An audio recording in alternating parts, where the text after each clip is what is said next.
Warangal Khammam Nalgonda MLC ఉప ఎన్నికకు counting ఉత్కంఠభరితంగా కొనసాగుతోంది. మొదటి ప్రాధాన్యత ఓట్లలో ఏ అభ్యర్థికి విజయానికి కావలసిన కోటా ఓట్లు రాకపోవడంతో రెండో ప్రాధాన్యత ఓట్ల లెక్కింపు కొనసాగుతుంది. మ్యాజిక్ ఫిగర్ ఓట్లను ఏ అభ్యర్థి చేరుకోకపోవడంతో రెండో ప్రాధాన్యత ఓట్ల లెక్కింపు కొనసాగుతోంది. మ్యాజిక్ ఫిగర్ కు 1,55,095 ఓట్లు రావాల్సి ఉంది.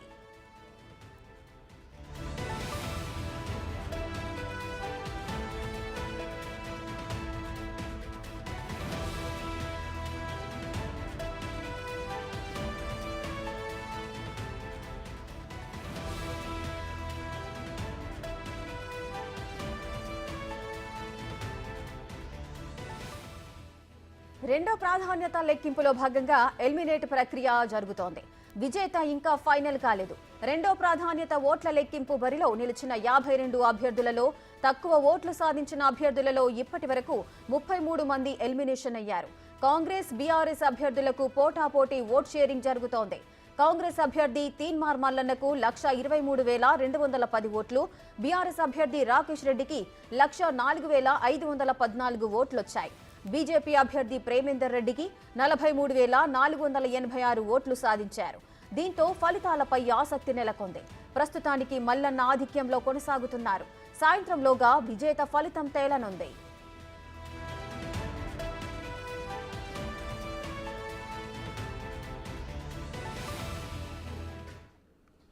వరంగల్ ఖమ్మం నల్గొండ ఎమ్మెల్సీ ఉప ఎన్నికకు కౌంటింగ్ అయితే ఉత్కంఠభరితంగా కొనసాగుతోంది. కౌంటింగ్ కు సంబంధించిన లేటెస్ట్ అప్డేట్స్ మా ప్రతినిధి పుల్లారావు లైవ్ లో అందిస్తారు.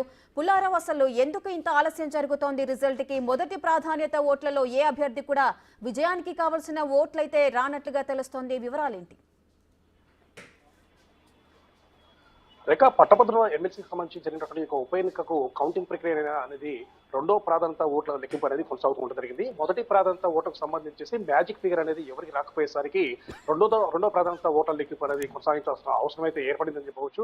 మొదటి ప్రాధాన్యత ఓట్లకు సంబంధించి అంటే ఈ యొక్క మ్యాజిక్ ఫిగర్ అనేది 1,55,095 అనేది రావాల్సి ఉంది. కాకపోతే ఏ అభ్యర్థికి కూడా రానటువంటి పరిస్థితి ఉందని చెప్పవచ్చు.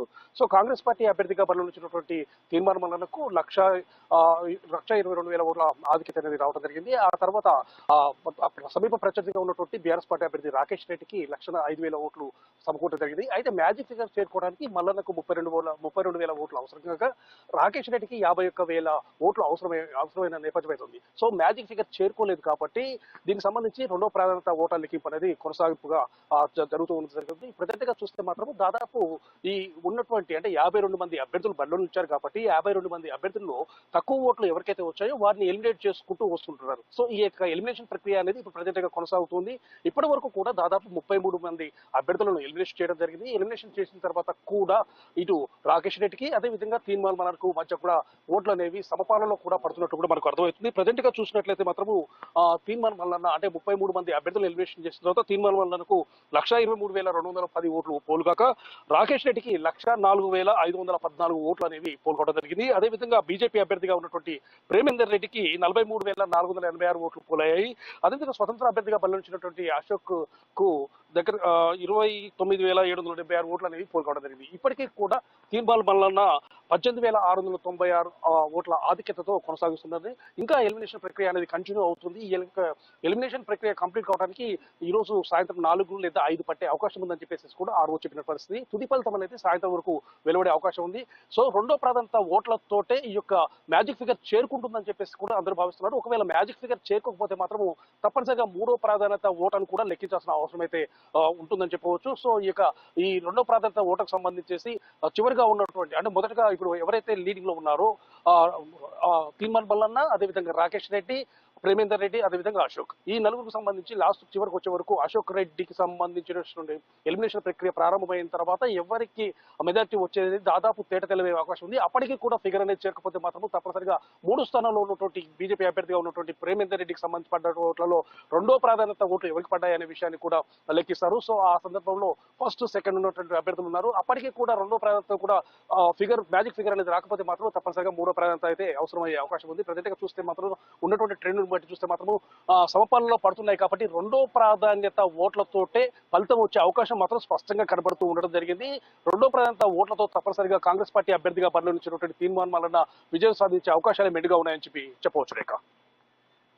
సో పుల్లారావు, ముఖ్యంగా పోటీ అనేది ఈ ముగ్గురు మధ్యలో నెలకొన్నట్లుగా మనం భావించవచ్చా? అటు అశోక్ గానీ లేదంటే రాకేష్ రెడ్డి, తీన్మార్ మల్లన్న. సో ఇంత గట్టి పోటీ నెలకొనడానికి గల కారణాలు ఏమై ఉండొచ్చు? యాక్చువల్గా ప్రధాన పోటీ మాత్రము కాంగ్రెస్ పార్టీ అభ్యర్థిగా ఉన్నటువంటి తీర్మాన మల్లన్న, అదే విధంగా బీఆర్ఎస్ పార్టీ అభ్యర్థిగా బరిలో నిలిచినటువంటి రాకేష్ రెడ్డి మధ్యనే కొనసాగుతూ ఉండడం జరిగింది. ఇద్దరు కూడా దగ్గర నెక్ టు నెక్ ఫైట్ జరుగుతుందని చెప్పవచ్చు. కాకపోతే మొదటి ప్రాధాన్యత ఓట్ల వరకు వచ్చే వరకు రాకేష్ రెడ్డిపై తీర్మాన మల్లన్న దాదాపు 18,000 పైచిలకు ఓట్ల ఆధిక్యతను కనపరచడం జరిగింది. సో మ్యాజిక్ ఫిగర్ చేరుకోవడానికి మల్లన్నకు ఇంకొక 32,000 ఓట్ల అవసరమైతే ఉండడం జరిగింది. అయితే ఇదే సమయంలో మల్లన్నకు సమపాలనలో అంటే దాదాపు దరిదాపుల్లో కూడా రాకేష్ రెడ్డి రావడం జరిగింది. దాదాపు 105,000 ఓట్ల వరకు అతనికి పోలైన సందర్భం అయితే ఉంది. ముఖ్యంగా ఈ విధంగా ఎవరికి కూడా మొదటి ప్రాధాన్యత ఓట్ల లెక్కింపులో ఫలితం తేలకపోతానికి ప్రధాన కారణం అయితే 3 ప్రధాన పార్టీలు కూడా చాలా ప్రెస్టేజ్ గా తీసుకున్నాయని చెప్పవచ్చు. కాంగ్రెస్ పార్టీ తప్పనిసరిగా గత ఎన్నికల్లో అసెంబ్లీ ఎన్నికల్లో అయితే అదేవిధంగా పార్లమెంట్ ఎన్నికలకు సంబంధించి ఇటీవల కాలంలో జరిగినటువంటి ఎన్నికల్లో కూడా విజయం సాధించారు కాబట్టి అసెంబ్లీ ఎన్నికల్లో జరిగినటువంటి ఆ యొక్క ఉత్తేజాన్ని కొనసాగించాలి, అదేవిధంగా తన ఆధిక్యతను నిలబెట్టుకోవాలని చెప్పేసి కాంగ్రెస్ పార్టీ భావించడం జరిగింది. అందుకోసమే తీర్మానం మల్లన్న విజయం కోసం అని చెప్పేసి ఆ పార్టీకి సంబంధించినటువంటి ముఖ్య నేతలు కూడా విస్తృతమైనటువంటి ప్రచార కార్యక్రమాలు నిర్వహించడం జరిగింది. ముఖ్యంగా 3 జిల్లాలకు సంబంధించినటువంటి 6 మంత్రులకు సంబంధించి ఈ యొక్క ప్రధాన బాధ్యతలు అప్పగించడం జరిగింది. సో ఆ విధంగా ఉండటం వల్ల మాత్రము కాంగ్రెస్ అభ్యర్థి ఖచ్చితంగా ఈ యొక్క నియోజకవర్గంలో ఈ యొక్క పట్టభద్రుల ఎమ్మెల్సీ స్థానంలో గెలవాలని చెప్పేసి ఇక్కడ కాంగ్రెస్ పార్టీ ప్రతిష్టాత్మకంగా తీసుకుంది. ఇదే సమయంలో బీఆర్ఎస్ పార్టీ కూడా తన సిట్టింగ్ స్థానం, ఎందుకంటే గతంలో పల్లా రాజేశ్వర రెడ్డి ఇక్కడ ఎమ్మెల్సీగా ఉండటం జరిగింది. ఇటీవల కాలంలో జనగామ అంటే అసెంబ్లీ ఎన్నికల్లో జనగామ నుంచి అతను ఎమ్మెల్యేగా ఎన్నికైన తర్వాత ఎమ్మెల్సీ పదవికి రాజీనామా చేశాడు. కాబట్టి తమ సిట్టింగ్ స్థానాన్ని నిలబెట్టుకోవాలని చెప్పేసి కూడా బీఆర్ఎస్ పార్టీ భావిస్తూ వస్తుంది జరిగింది. సో దానిలో భాగంగా బీఆర్ఎస్ పార్టీకి సంబంధించిన ముఖ్య నేతలు, ముఖ్యంగా వర్కింగ్ ప్రెసిడెంట్ గా ఉన్నటువంటి కేటీఆర్, అదేవిధంగా హరీష్ రావు, ఇక్కడ మాజీ మంత్రిగా ఉన్నటువంటి జగదీష్ రెడ్డి, వీళ్ళు ముగ్గురు కూడా రాకేష్ రెడ్డిని ఖచ్చితంగా విజయ తీరాలు చేర్చాలని భావించి అందుకు అనుగుణంగా అనేక ప్రణాళికలు రూపొందించారు, అనేక ఆత్మీయ సమావేశాలు నిర్వహించుకుంటూ ముందుకు పోయిన పరిస్థితి. ఇదే సమయంలో బీజేపీ అభ్యర్థి తప్పనిసరిగా ఇక్కడ బీజేపీ పాగా వేయాలి, బీజేపీ తెలంగాణ రాష్ట్ర సమితి ఎమ్మెల్సీ స్థానంలో విజయం సాధించినట్లయితే ఇంకా తమ యొక్క పట్టు పెంచుకోవచ్చు అనే ఉద్దేశంతో బీజేపీ కూడా అంటే ప్రేమేందర్ రెడ్డి తరఫున కూడా వారి పార్టీకి సంబంధించిన ముఖ్య నేతలు కూడా ప్రచారాలు నిర్వహించిన పరిస్థితి ఉంది. రాష్ట్ర అధ్యక్షుడిగా ఉన్నటువంటి కిషన్ రెడ్డి, అదేవిధంగా ఈటల రాజేందర్, డికే అరుణ, బండి సంజయ్, ఈ నలుగురు కూడా తమ పార్టీ తరఫున బరిలో నిలిచినటువంటి ప్రేమేందర్ రెడ్డికి తరఫున కూడా విస్తృతంగా ప్రచారం నిర్వహించారు. సో ఈ విధమైనటువంటి ప్రచారాలు నిర్వహించుకుంటూ పోయారు కాబట్టి తప్పనిసరిగా పట్టభద్రుల ఎమ్మెల్సీ సీట్ అనేది తప్పనిసరిగా గెలుచుకోవాలని చెప్పి 3 పార్టీలు కూడా చాలా ప్రతిష్టాత్మకంగా తీసుకున్నాయి. దానిలో భాగంగానే ఈ యొక్క ఎన్నికలకు సంబంధించేసి పోలింగ్ అనేది కూడా నమోదైంది. ప్రజెంట్ గా కౌంటింగ్ ప్రక్రియలో చూస్తే కూడా 3 ప్రతిష్టాత్మకంగా తీసుకున్నారు కాబట్టి ఏ పార్టీకి కూడా సరైనటువంటి స్పష్టమైన మెజార్టీ రాలేదని చెప్పవచ్చు. కాకపోతే ప్రజెంట్ గా చూస్తే మాత్రం ట్రెండ్ను బట్టి చూస్తే మాత్రం కాంగ్రెస్ పార్టీ అభ్యర్థిగా ఉన్నటువంటి తీర్మానం మన్ననకు మాత్రము ఫలితం అనుకూలంగా వచ్చే అవకాశం అయితే ఉంది అని చెప్పవచ్చు Rekha. Right, thank you Pullarao, thanks for the details.